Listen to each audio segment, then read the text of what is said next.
กับสบายดีมั้งพ่อแม่ทุกคนนี่ก็มาบุญเนาะมันม่วงเพื่อนเอื่อยเรา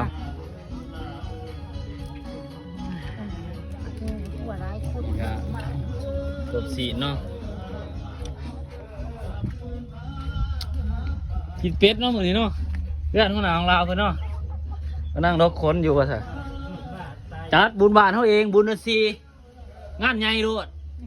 เพิ่นกระโดดกับเมียเพิ่นเนาะภรรยาสามีตีเดี๋ยวสิกล่องไอ้ตีโอ้ทีหนึ่งมีดทีหนึ่งเนาะทีหนึ่งมิดทีหนึ่งคนมาสูตรนี่คือเบาแหละซ้ำหนึ่งอันบ่บอกหรอกว่าซะวิธีรบคนง่ายเนาะกินเป็ดมื้อนี้อยู่หน้าเพิ่นได้จัดกับเพิ่นเลยมื้อนี้บรรยากาศพี่น้องทงไห้ทงหน้าเขาเอง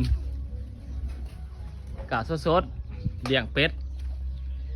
ทำสกินเป็ดอย่างไรพี่น้องเลยเลี้ยงหอดลูกกดแจ้งสายสับ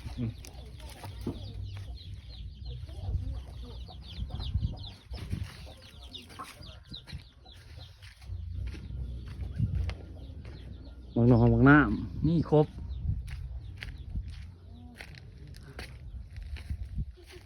มาไงท่านี่ก็เป็นผู้เสียงท้องเบิ่งบรรยากาศ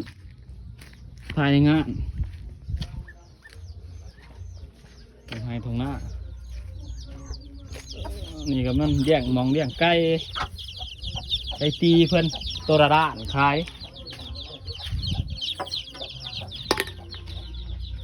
นี่ก็ทั้งผู้สาวเนาะสาวโสดโอ้มือน่ะซื้อประกำเขา